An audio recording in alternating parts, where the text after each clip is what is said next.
This is the Heartland Daily Podcast.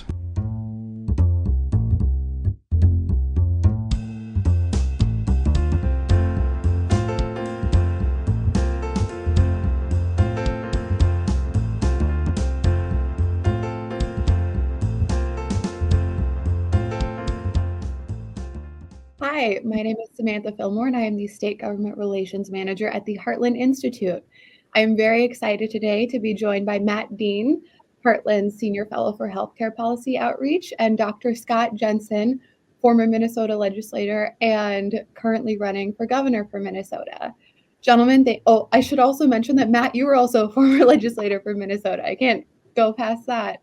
But gentlemen, thank you so much for being here today.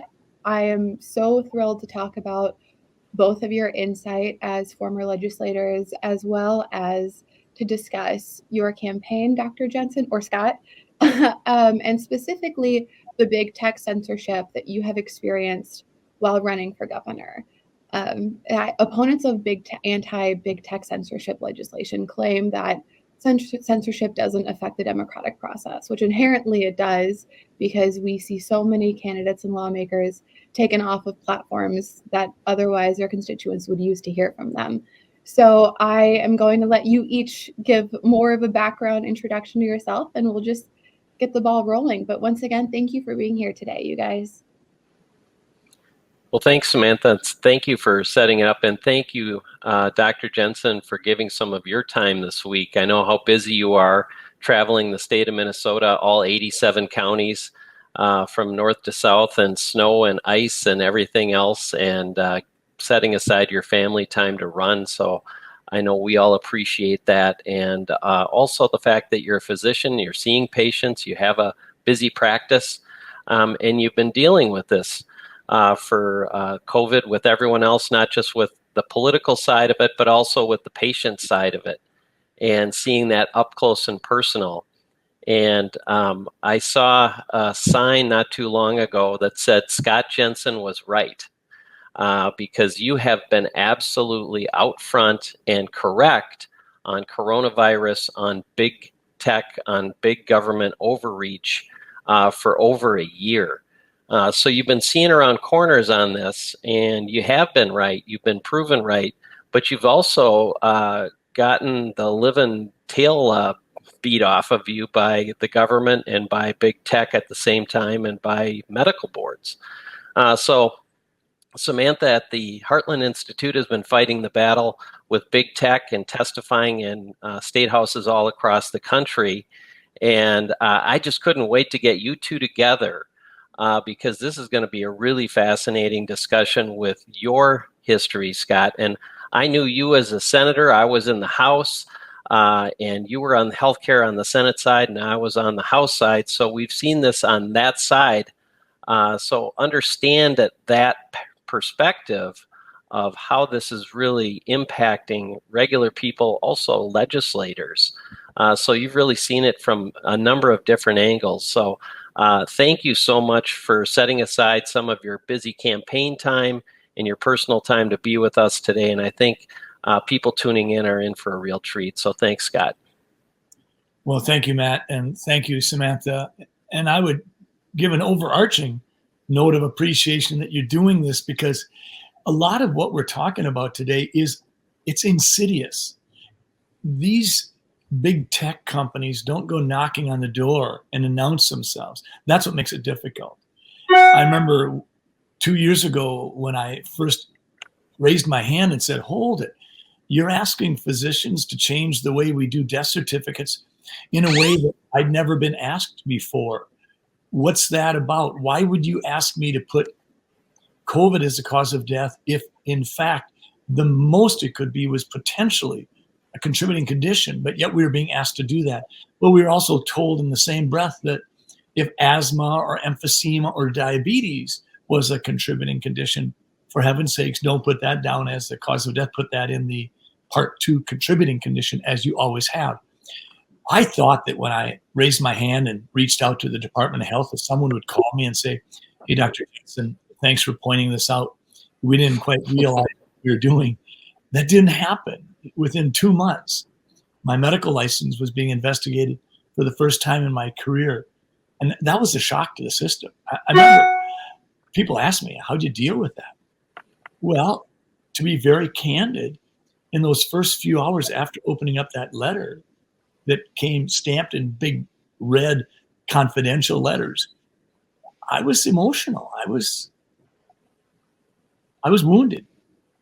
And I remember receiving some counsel from good friends that said, Doc, you're going to have to go public with this, even though that's the last thing a physician wants to do when you're being investigated by a medical board is to tell anybody. What you want to do is you want to hunker down and slither out of sight and take care of business as quietly and unobtrusively as possible. And hopefully they'll forgive any potential transgressions so you can move on with your life. And I was counseled to not do that.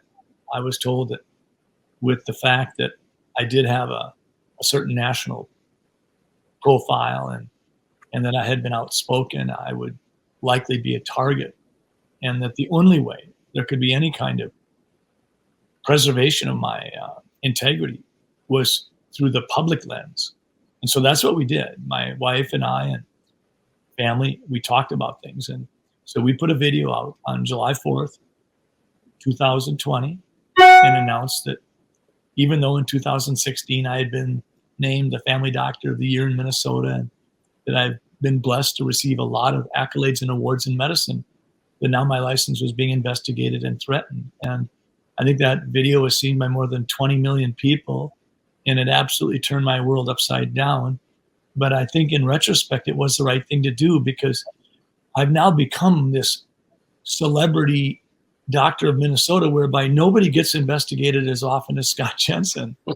And I have physicians across the state of Minnesota and also across the land, the nation, that call me when they get investigated because they said, we hear that you're the guy to talk to. I'm not certain that that's the case, but that's my story. Scott, that story is both astonishing and ridiculous, but also amazing. And the way that you stepped up for so many others. What is the status on that now? I understand that happened in summer of 2020. Since then, how have you fared with your public image, but also with your medical licensing, and how did all of that transpire? Initially, Samantha, I thought that this would be a one and done kind of phenomenon. And I tried to be very respectful of the mission of the Minnesota Board of Medical Practice, and these folks were trying to do their job. But after the first set of allegations were dismissed, I mean, that response I put forth to them was some 75 pages of attachments and an 8-page letter. And the allegations were dismissed, but it wasn't a month later, and I was being investigated again. And to make a long story short, I'm now on the 5th time. And somewhere along the line, I got irritated. And I made it very clear to the board that I thought they were being weaponized. Because, Samantha, I don't get to know who my accusers are. But it appears, based on the content of the allegations and a few of the comments that members of the Board of Medical Practice organization have made, that none of these people have ever seen me as a physician. I don't know that any of them have actually even met me.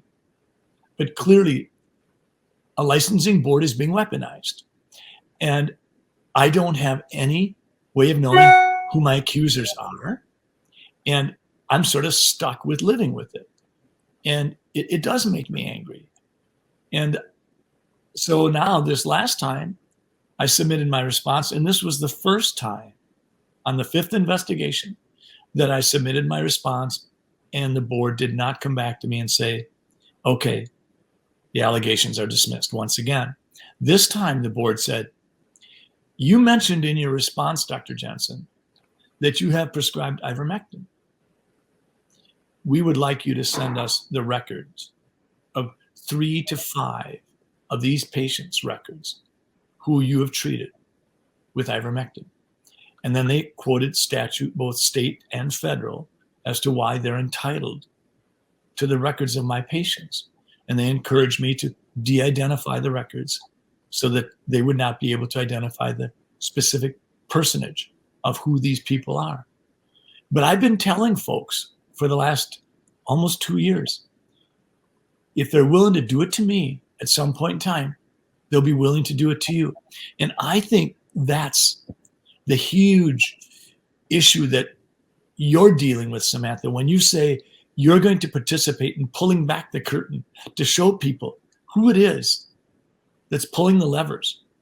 Now that we have patient records being demanded by a board of medical practice in order for me to clear my name, it's all the more important, the work you're doing, to say, hey, there's something going on here, and it has to do with big tech.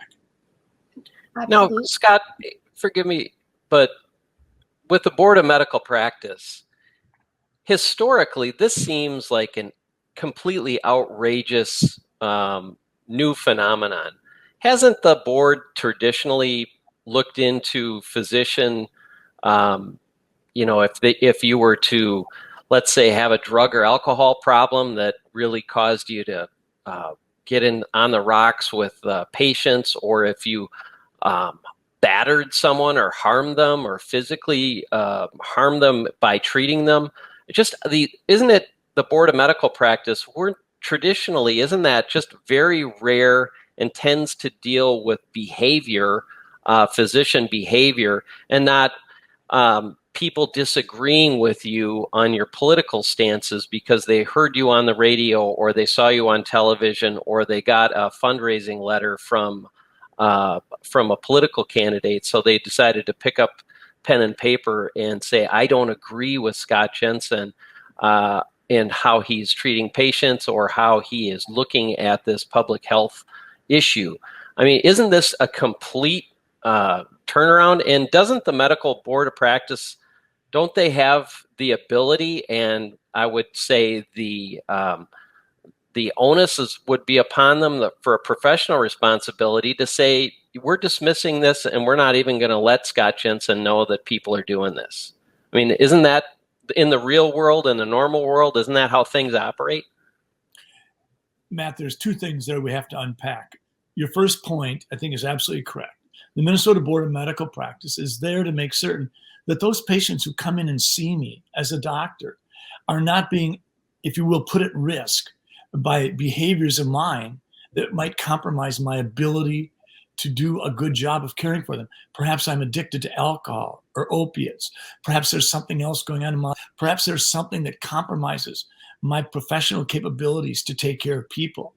But never before have we seen the Minnesota board, and when I say we, I mean my wife and I, because my wife's a veterinarian and she and I talk a lot, but never have we seen our medical licensing boards enter into this part of the arena where they're saying, we will have to screen your politics. We'll have to screen your personal ideology as to how completely do you buy into the public health message of the political administration in charge.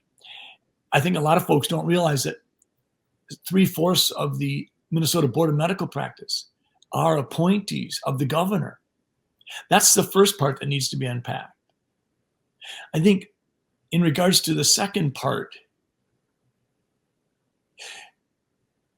if you don't mind, Matt, I'm going to ask you just to characterize that again as to how you'd like me to respond to that, because you put sort of a specific point on it, and I don't want to, if you will, miss exactly what you're asking. So give me again what you'd like me to respond to in that second part. Sure. Well, just any of us with licenses, whether you're a plumber, you need a health safety license from the state of Minnesota, or a barber. There's all kinds of licensing boards that oversee professionals in the state. It's not just physicians, but these boards tend to focus on public safety and behavior. For at least from my experience in the past and seeing this at the legislature, and I've never ever seen this before, literally, where people can just attack somebody professionally, and that chilling effect, I don't think people really understand how bad that is, of a chilling effect. Because then if let's say I'm an electrician and I put something out on Twitter and somebody files a complaint against me, boy, that is if you say my ability to earn money and provide for my family is now in jeopardy because of a political idea, that's the fastest way to get at people with licenses. And I think that is just absolutely chilling. It's wrong. And I think it should not only be stopped, but it should be highlighted and punished. Well, you're absolutely right. And it is chilling. And I think it's important to understand exactly what you just shared. This isn't just about the Minnesota Board of Medical Practice. This is about any regulatory agency, licensing, certifying, whatever. But you had also tucked into that question the chilling nature of, doesn't a board such as the Minnesota Board have the ability to, if you will, dismiss out of hand a ridiculous allegation? And initially, I'd been told by the Minnesota Board of Medical Practice that they're obligated to investigate and, if you will, advise me and solicit from me my response. And so every time someone submits a complaint, they know it's going to be a jarring event for me. I'm going to get a letter. I'm going to have to go through the process of responding. If I'm using an attorney, which I have not been, I would have to confer with that attorney once again. But that's actually not quite the case. And initially, I cut some slack to the Board of Medical Practice. But the third time I was investigated, they didn't tell me until after they had looked at it and dismissed it. And so I was notified of the third investigation after it was done and over with. So the idea that they have to investigate each one of these allegations by going through the process and notifying me, soliciting from me my response, and then adjudicating the situation, they didn't do that one of those 5 investigations. So I'm asking myself, if they did it then, just dismissed it out of hand, why didn't they do it the 4th time or the 5th time? And why on the 5th time did they come back at me and say, we want you to send us copies of your patient records? Yeah, that's very frightening for not just for doctors, but also for patients out there. That it's like, why are they sending my chart to some medical board because of a political squabble? And I labored long and hard, Samantha and Matt, to determine just how should I do that? Because I don't think we have the kind of confidence that we used to, that de-identifying someone's record or document by, if you will, whiting out the name and the birth date, that's enough. I think that if you have a data bank that identifies all the medicines that a person's on, and you have another data bank that identifies all the chronic medical problems that have been used to submit to insurance companies for charges, along with the data bank on the vaccination registry that Minnesota has, and another data bank that has people plugged into either medical assistance, Medicare, and have access to commercial insurance databases. If you put those computer databases together, might you not be able to relatively easily identify who this person is? And in so doing, then wouldn't the state know who's not been vaccinated, who has been vaccinated? Wouldn't the state know if you didn't get vaccinated and you're on a state program or you're a state employee? Would these things potentially be problematic for the typical American citizen? I think those are questions that are reasonable to ask.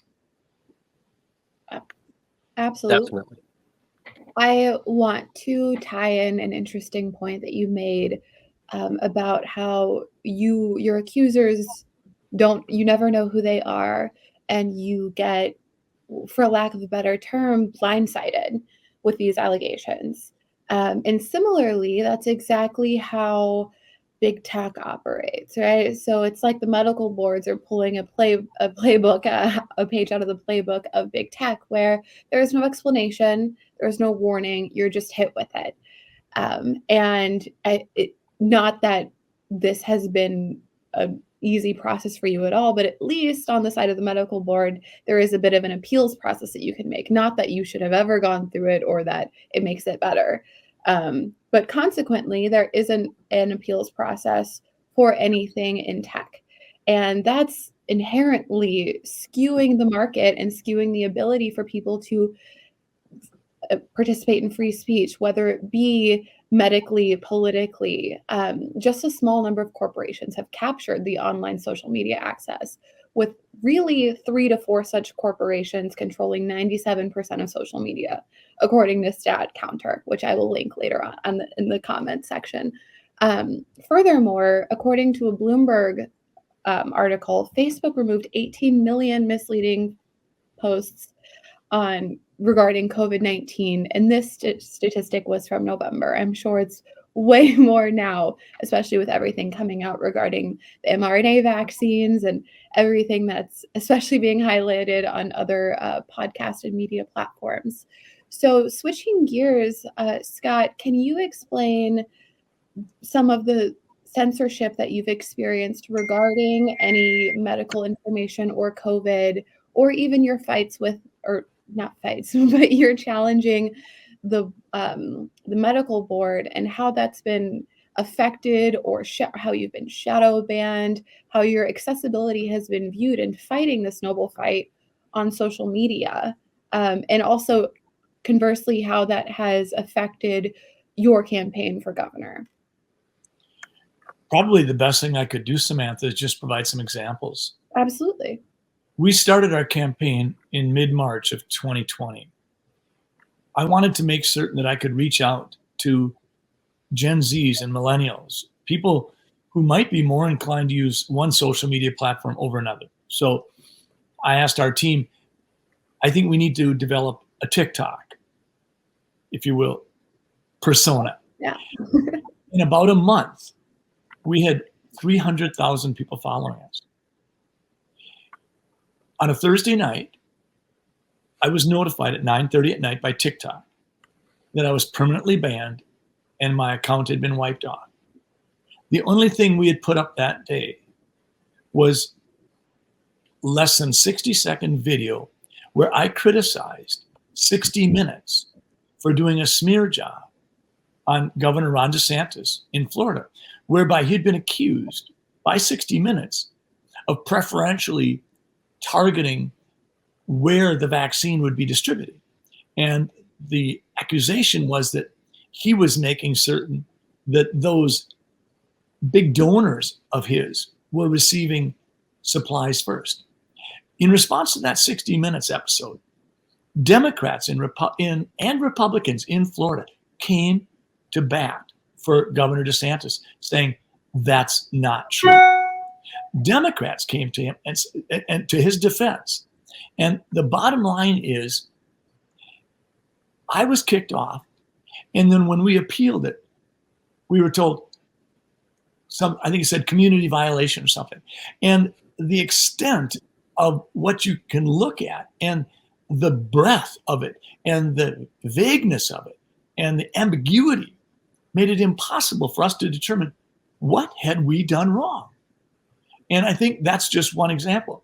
If you move on to another example, in February of 2021, just about a year ago, I put a video out criticizing the World Health Organization for changing a couple of its standards. And it was in the wake of President Trump not being reelected and President Biden being elected. And two things happened in regards to PCR testing. The World Health Organization came out and in no uncertain terms said, you cannot be running these tests at the cycle threshold of 44 and expect the data to be good quality data. You need to get those cycle thresholds down into that 30 or less range. Well, when they did that, what you're going to do is you're going to have a lot less positives. The other thing that the World Health Organization had done was said, if you're going to make the diagnosis of COVID-19, you need to have a positive test. Prior to that, you didn't need that. You could demonstrate that there was community transmission, that you had some of the cardinal symptoms, and whether or not you had a test, you could go ahead and diagnose presumptive COVID-19, which in America is a code of U07.2, which CMS had said they're not going to utilize. So all presumptive diagnosis of COVID, U07.2, automatically defaulted to diagnosis of COVID-19, which is U07.1, which means there was no presumptiveness about it. You were establishing the diagnosis of COVID-19. These two changes were huge. I put that video out. It was probably a 3-minute video.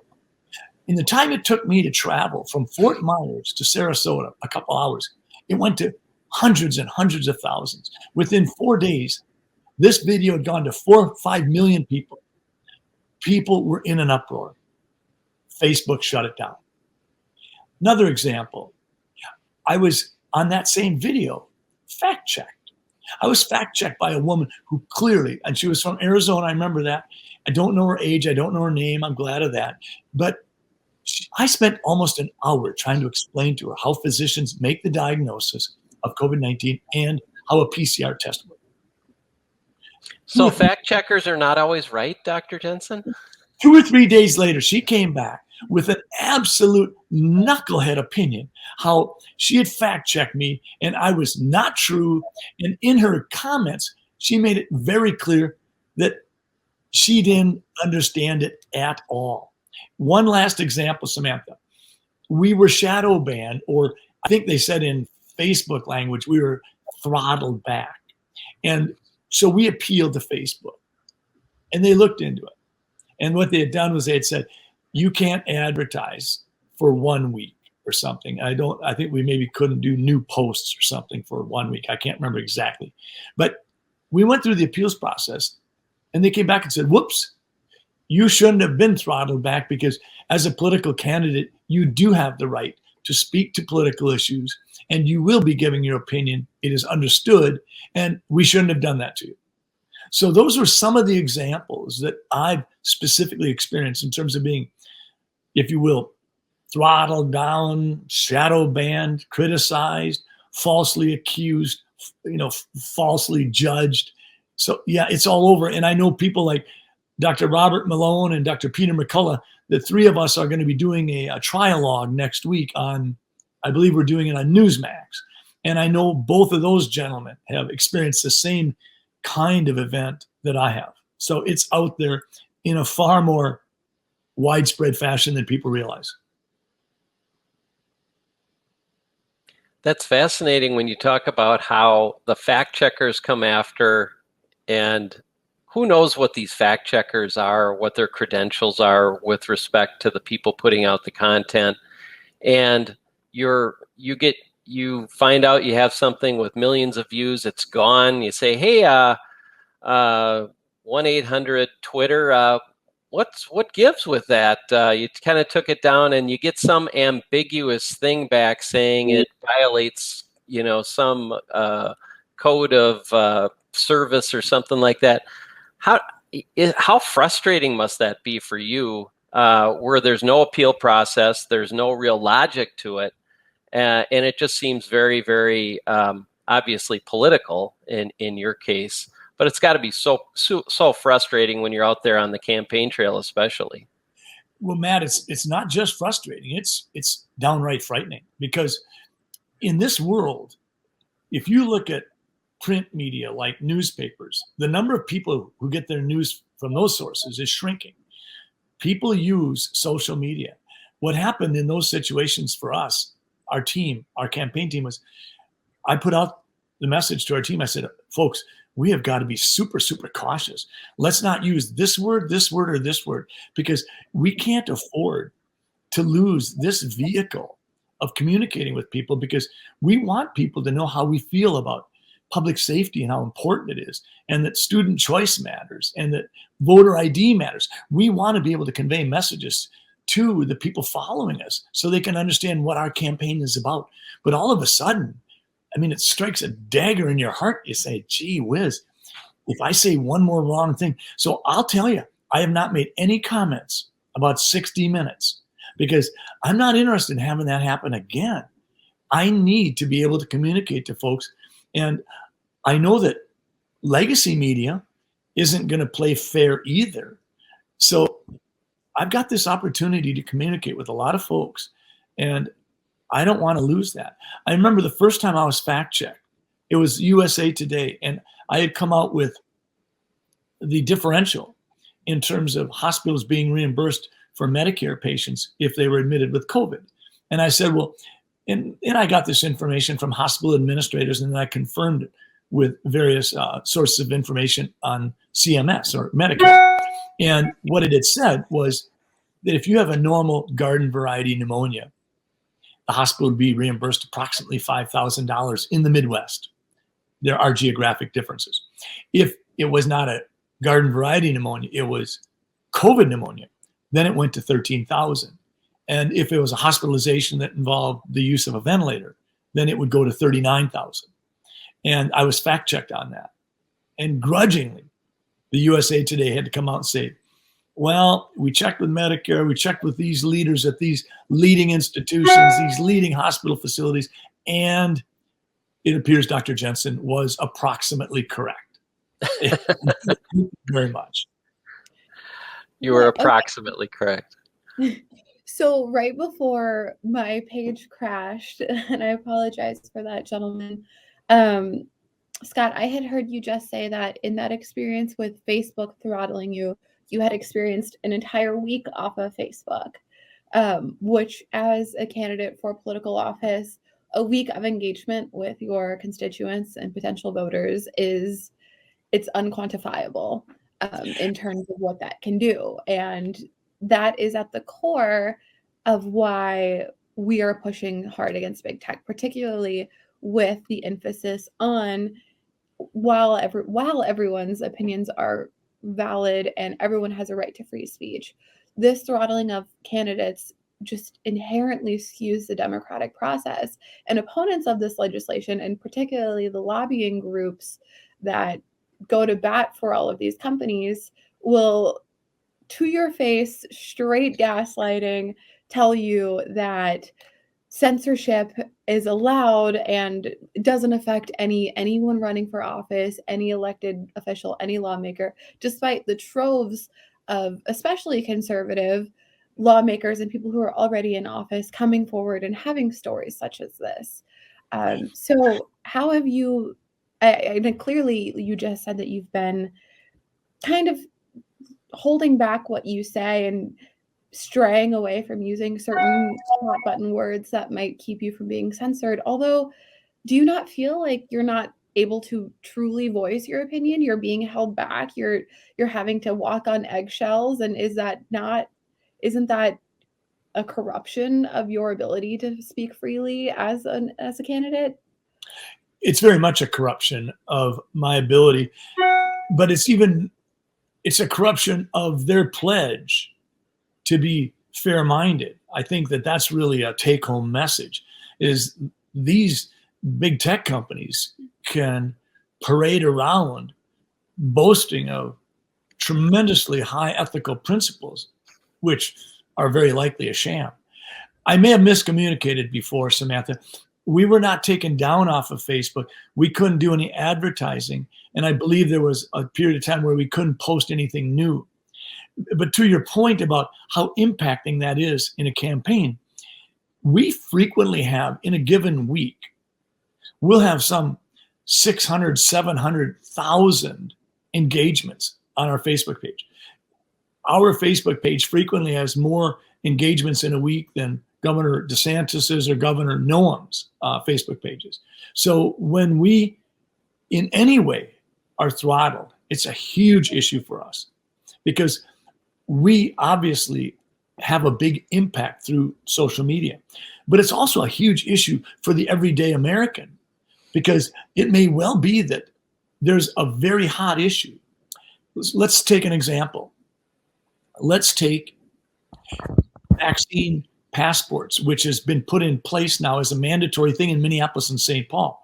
But let's say that in the same breath as that, we have information coming out where the NCAA has said, if you've had COVID-19 diagnosed within the last 90 days, that equates to a fully vaccinated status. That may well be very important for policymakers, because if they're not grabbing onto that status of fully vaccinated, if you've had COVID-19 on a positive test in the previous 90 days, they might be missing something that's very important. And I may not be able to get that information to people, because that's one of the things I really try to do is I probably read 50 to 75 articles a day on COVID, the pandemic, policies, and what's going on. So I frequently am not giving anybody any particularly brilliant new research. I'm just trying to connect the dots for people and saying, did you realize this? And did you realize this? And did you realize this? And this matters. And so, and I think that's so important, Scott, because I think what Samantha has been fighting for particular is saying these big tech companies, this is the public square. This is the new public square. There's a soapbox in the middle of it. There's people gathered around it. And if you say, Scott Jensen, you can't go in there and get on the soapbox, you got to go over here, or you can't say that, they're in total control. And particularly the big tech censorship in the last year politically, I never thought I'd see anything like this in my lifetime. I mean, the left used to be really for, for free speech, and I say that not from a partisan standpoint, although it sounds that way, but it is, big tech has a lot of leadership and with a foot in that canoe, and here you are trying to get in there, and you have to be watching what you say and essentially cut out of the public square altogether. So it's not just for politicians, but boy, have we ever seen it this year in a big way. And you've been at the center of that, and just a handful of others. But I think it's a warning of what's to come. And to piggyback onto what you're saying, Matt, I would say this has been emerging. Big tech has been flexing its muscles for some time. But COVID-19 has been, if you will, an opportunity for big tech to go on steroids. And they have. And so what we're seeing a partnership between big tech and government. And big tech is making certain that they're lining the pockets of certain key strategic political figures. But big tech is also working hand in hand with big pharma. And if you read the various business journals and the various articles about sales of companies and new stock releases and things like that, you will see that both big tech and big pharma are cross-investing in each other.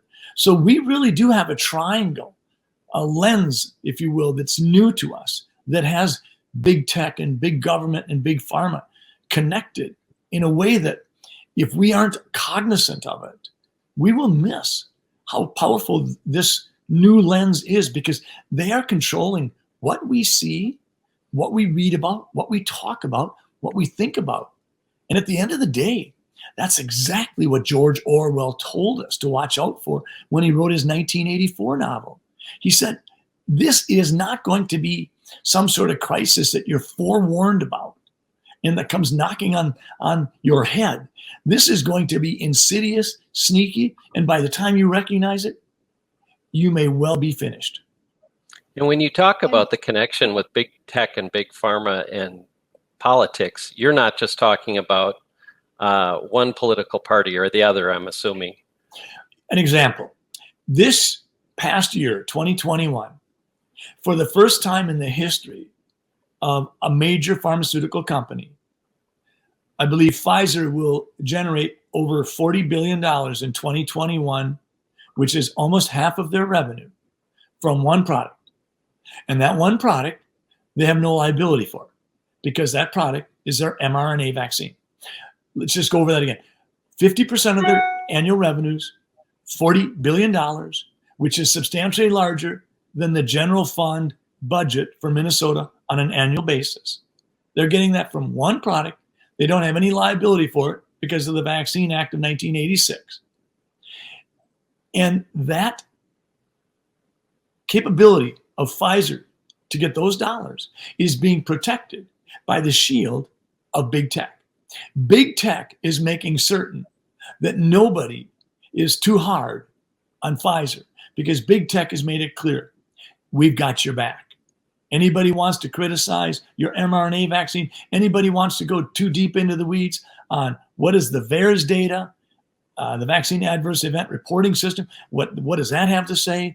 Is that VAERS data supposed to be the canary in the coal mine and tip us off that there might be particularly bad batches of vaccine that has a high rate of either death or serious side effect to the vaccine? All those things are being wiped clean by the hand of big tech.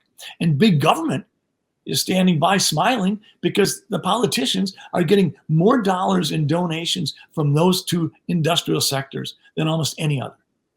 Absolutely. I mean, we all recall when White House Press Secretary Jen Psaki talked about their coercion with Facebook to flag COVID disinformation. I know we all remember that not too long ago.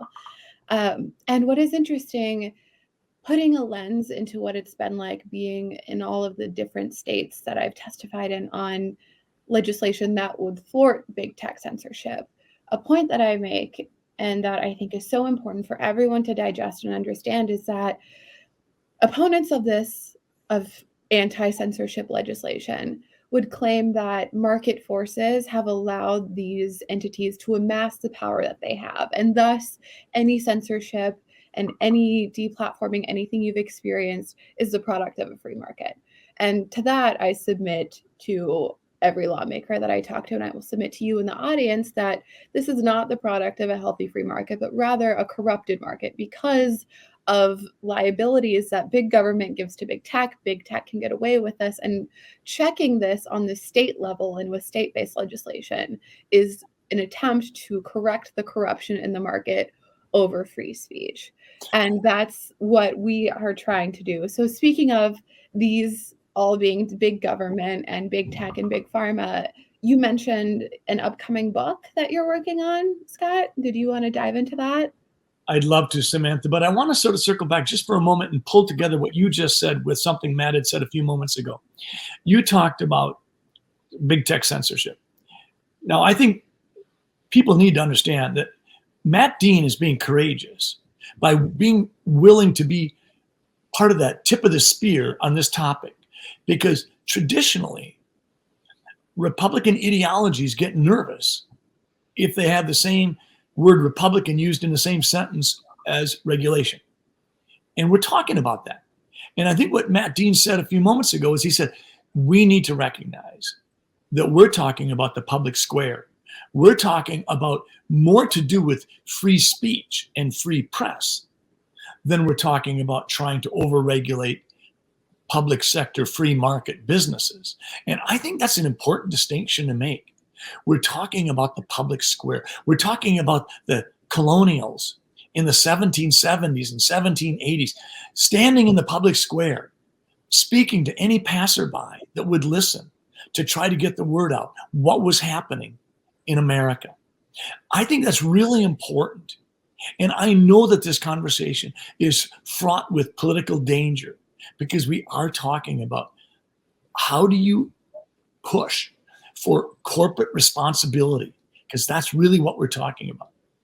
Now, to the book that's going to be forthcoming in the next 6 months that I'm writing, the title of the book is What the Heck is Going On? We're Being Played. And the premise is that perhaps we've been complacent for a couple of decades in regards to seeing who's controlling what we think about. I think COVID-19 has arguably blown open the lid, pulled back the curtain. We are seeing through COVID-19 that incestuous relationship between big tech and big pharma and always big government. And that's what I'm trying to tell folks is there is this triad of tyrannical forces that indeed are the lens that we need to consider when we watch current events around us and ask ourselves, is America the same place it was 20 years ago? Absolutely. Well, one final question before we end this, which there's so much to take in and process and digest in this podcast and video. I'm excited. I know I'm personally going to go back to my desk and think about everything you said. I still can't wrap my head around what you must have been through and what you've been going through in these last few years. But should you find yourself behind the governor's desk, would you attempt to make challenging big tech a part of your agenda and your priority? I think I can hope to assume what I think the answer will be, but what would you do should this still be, there not be any legislation before you get there to kind of try to protect this ability? Samantha, some of the best things I did when I was in the Senate for 4 years was took on the hard conversations. Some of the worst things I did was took on the hard conversations. I think Matt Dean would attest to that. There were times where people could legitimately look at me and say, Doc, that wasn't real bright. And they wouldn't be wrong. They wouldn't be wrong. But it is my very nature to be, if you will, at some level skeptical. And I think context matters. So I always want to err on the side of taking on the hard conversation. And to me, we are at a critical juncture in time as Americans. If I'm behind the governor's desk, we've got to take on the challenge of examining what is happening to free speech and free press. What's happening in terms of censorship? How do we find our way? How do we navigate a path whereby we're not being overly restrictive, but we are asking those hard questions? Does Mark Zuckerberg, as one individual, or Bill Gates, who, by the way, evidently came out and told us today that after this surge is over, we can start to treat COVID pandemic as a cold or just mild flu. And it's so nice to hear Dr. MD Bill Gates come out and tell us that we can do that. I didn't realize he was going to be speaking to the issue, but that was sure nice. But I think these are the issues that we have to take on. So I'm sure that I'll be criticized for doing it. But Samantha, absolutely. If I'm governor, we're going to take that on. And we're going to have representatives of Twitter and Facebook and all the other platforms in front of our committees. And they're going to answer. Otherwise, Minnesota is going to take action without their input. And that's not the way we want to do it. We want to have all the stakeholders at the table, and we want to figure this out. But what's gone on has led to one domino falling after another. And we now are at a spot where arguably big tech has subtracted much of what makes up health freedom from the everyday citizen. Health freedom has been compromised. And it's been compromised in part because big tech has made it so much more easily done by big government. Big government comes out with an edict like the other day in Minnesota. Your capability or eligibility to get a certain treatment for COVID would not be dependent upon the level of disease you had, but would be dependent on the equity elements that you bring to the table. Seriously? And then we were told, oh, the Department of Health is pulling back that policy. That's not enough. The very fact that the Minnesota Department of Health was willing to, even on a short-term basis, put into effect a policy that would deny life-saving treatment to someone because they didn't have the right ancestral components is absolutely astonishing. And this is the scary path we find ourselves on today. That is terrifying. Well, without taking too much of your time, because I know how busy you are fighting the good fight, I'm sure appealing to the medical board and running your campaign and running your practice. I don't know how you have time to sleep. I hope you do get some good rest from time to time.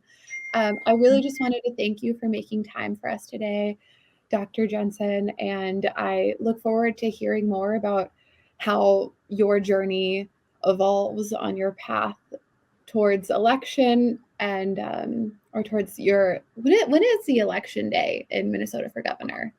Well, February 1st is precinct caucus day across Minnesota, and that's a huge day. We're encouraging everybody to get out and go. There will be a straw vote, and we really would like people to go out because it's already been made clear to me that I'm not going to be the darling choice of the establishment because I don't respond to the same levers that they want me to.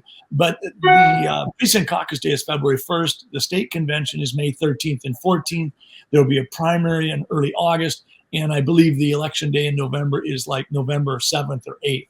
And that'll be the election. And we'd like to be as transparent as we can, Samantha. So our website really does do a solid job of putting out there for people our positions on the issues. And you can get that by just drscottjensen.com, DrScottJensen.com. And we'd love to have the chance to have a conversation and be as transparent as possible. Perfect. Well, there is certainly a long but exciting road ahead. And once again, Matt, unless you have anything to say, and I will let you have the closing note, but I really appreciate both of you gentlemen and your time and your stories and effort today. Well, I just really want to thank you again, Scott, for taking time from the campaign trail. I know how busy it is and how tired you get when you drag yourself home every night.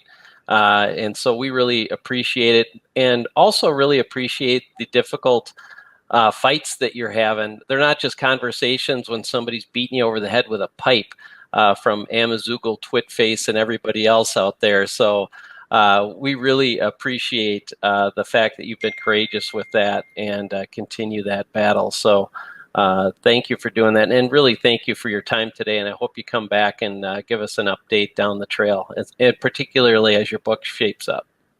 Thank you. Thanks, guys. And as always, if you want more content like this, check out heartland.org for all of our other podcasts. You can also find on all streaming services and platforms, as well as our YouTube channel. So thank you, everyone. And yeah, we'll see you next time.